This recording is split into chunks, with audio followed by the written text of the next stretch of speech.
Assalamualaikum warahmatullahi wabarakatuh.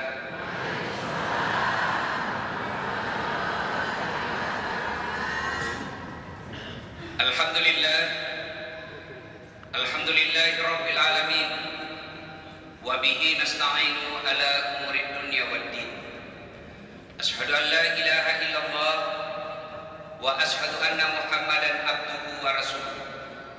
Allahumma salli ala Sayyidina Muhammad wa ala alihi wa sahbihi ajma'in. Amma ba'd. Faqad qala Allah subhanahu wa ta'ala fi kitabil karim wa huwa asdaqul qailin. A'udzu billahi minasy syaithanir rajim. Bismillahirrahmanirrahim. Ya ayyuhalladzina amanu taqullaha haqqa tuqatih wa la tamutunna illa wa antum muslimun. Wahai orang-orang yang beriman, bertakwalah engkau kepada Allah dengan sebenar-benarnya takwa, dan janganlah kamu mati kecuali dalam keadaan beragama Islam. Wa qala aidan, bismillahirrahmanirrahim, ya ayyuhalladzina amanu udkhulu fis-silmi kaffatan wa la tattabi'u khutuwatis syaitan innahu lakum aduwwun mubin. Wahai orang-orang yang beriman, masuklah engkau ke dalam Islam secara sempurna, bukan Islam pencitraan, bukan Islam karena mau di pilkada. Itu politisi kalau mau pilkada penampilannya kalah ustaz, pakai songkok, pakai gamis, pakai serban, pegang tasbih, pasang baliho, Allahu Akbar, disuruh ngaji tidak jauh. Nah, ini Islam ini seperti ini, Islam pencitraan. Allah berfirman, jangan Islam pencitraan, Islamlah secara benar. Wala tattabi'u khutuwatis syaitan, dan janganlah engkau ikuti langkah-langkah setan, karena sesungguhnya setan itu musuh yang nyata bagi kalian. Waktu saya kecil dulu, ibu saya selalu bilang begini, nah, kalau ada orang yang ceramah, lari semua setan di tempat itu. Itu dulu waktu saya kecil. Kalau ada orang ceramah, lari semua setan di tempat itu. Dulu. Kalau saya ceramah seperti ini, ada setan apa tidak di tengah-tengah kita, Pak? Ada tidak setan di tengah-tengah kita, Ibu? Ada. Bentuknya bukan pocong, bukan uka-uka, tapi apa setan yang ada di tengah-tengah kita? Bentuknya handphone. Apa, Ibu? Orang sudah ceramah masih menggeser. Setan sudah itu HP-nya mengalihkan perhatian. Simpan dulu HP-nya, simpan dulu, kita dengar ceramah. Ada juga pura-pura foto, padahal dalam hatinya dia HP baru saya punya. Bahkan saya pernah ceramah, saya lagi ceramah, tiba-tiba ada ibu-ibu balik ke belakang. Kenapa ini balik? Langsung diambil HP-nya, selfie. Lalu dia tulis di Facebooknya, latar belakang dasar Latin. Ustadz dijadikan latar belakang. Siapa dulu kita dengar ceramah ya, insyaallah manfaat. Wa qala aidan, Allah kemudian berfirman, bismillahirrahmanirrahim, innallaha wa malaikatahu yusalluna 'alan nabi ya ayyuhalladzina amanu sallu 'alaihi wa sallimu taslima. Sesungguhnya Allah dan para malaikatnya bersalawat kepada Rasulullah Muhammad sallallahu alaihi wasallam. Maka wahai orang-orang yang beriman, bersalawatlah kalian kepada Rasulullah dengan sebaik-baik salawat. Sallallahu ala Muhammad sallallahu alaihi wasallam, sallallahu ala Muhammad sallallahu alaihi wasallam. Ini kalau di Sulawesi, Pak, Kalimantan, saya salawat begini semua jamaah ikut. Di sini dilihat-lihat saya, mungkin dikira dinyanyikan ya. Ayo coba kita salawat sama-sama. Sallallahu ala Muhammad sallallahu alaihi wasallam, sallallahu ala Muhammad sallallahu alaihi wasallam. Allahumma shalli wa sallim alaihi. Ibu bapak, saudara-saudara sekalian, teristimewa yang kita hormati, Bapak Wakil Bupati Kabupaten Aceh Tengah beserta seluruh SKPK-nya, Bapak Dandim, seluruh tokoh-tokoh ulama, teristimewa yang kita hormati, alim ulama, ketua majelis ulama yang insya Allah dimuliakan dan dirahmati oleh Allah Subhanahu wa Ta'ala. Alhamdulillah, Ramadan telah kita tuntaskan. Tentu sudah banyak amal kebaikan yang kita kumpul untuk kehidupan kita. Tapi setelah Ramadan itu jangan puas sampai di situ, tapi kita lanjutkan dengan tetap melihara amal-amal kebaikan. Pada taklim kita kali ini, saya akan memberikan oleh-oleh. Oleh-olehnya bukan kue, oleh-olehnya tapi amalan yang apabila kita lakukan, insya Allah amalan itu akan memuliakan kita dunia sampai akhirat. Karena kadangkala ada orang pulang pengajian tidak ada oleh-olehnya. Ada ibu-ibu pulang majelis taklim, saya tanya, gimana pengajiannya? Alhamdulillah, bagus. Bagaimana ceramahnya? Hebat memang itu Ustaz tadi, jago dia ceramah. Apa dia bilang? Saya sudah lupa. Katanya hebat, tapi tidak ada yang bisa diamalkan. Kali ini saya kasih oleh-oleh, kita amalkan. Insya Allah faedah dan manfaat. Waktu yang ringkas kita to the point. Selesai Ramadan, jika Ramadan rajin tarawih, harus selesai Ramadan tetap ada amal-amalnya. Apa itu? Mari kita simak. Yang pertama, biasakan kapan dan dimanapun selalu ada wudu. Apa itu? Apa? Wudu. Mau ke kantor, wudu dulu. Bapak tentara mau operasi, wudu dulu. Adik-adik sekolah mau pergi kampus, sekolah kelas, wudu dulu. Bapak-bapak mau ke sawah, mau ke kebun, wudu dulu. Ibu-ibu mau pergi gosip, wudu dulu. Insya Allah orang yang selalu ada wudunya diberikan keistimewaan.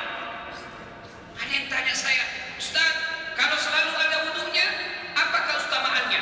Orang yang selalu ada wudunya, apa kehebatannya?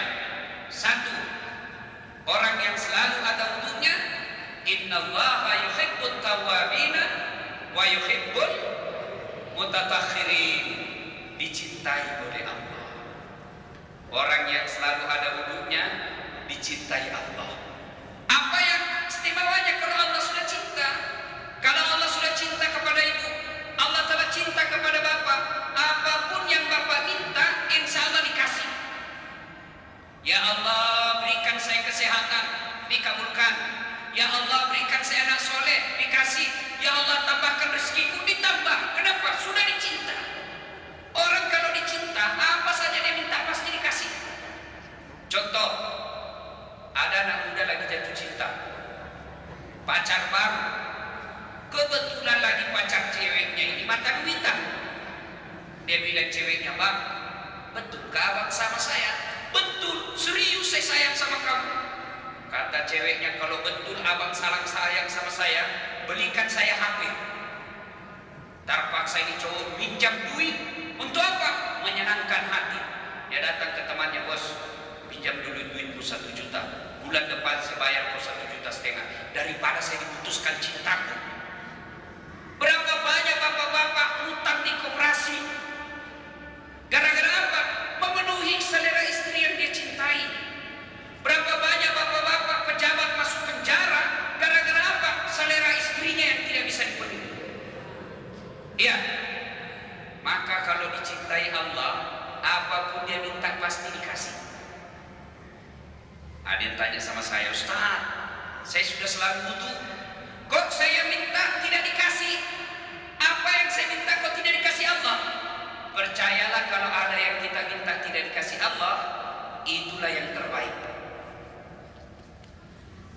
Daftar caleg, sudah habis duit 20 juta, sudah jual kebun, tidak terpilih. Allah tahu kalau bapak terpilih, periksa KPK,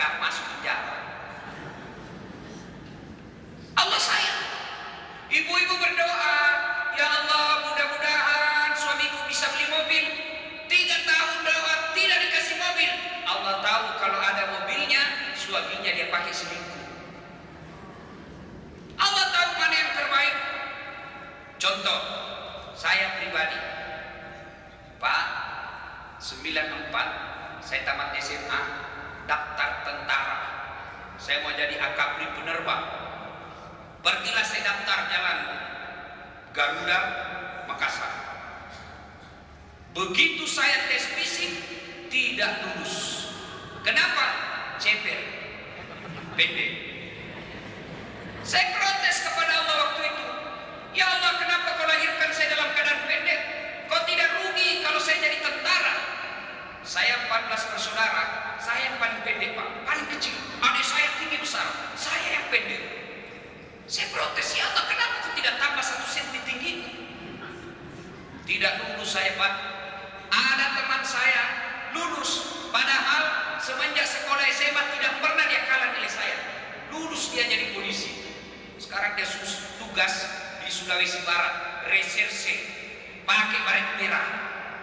Saya Allah kasih lulus jadi ustaz, pakai baret putih.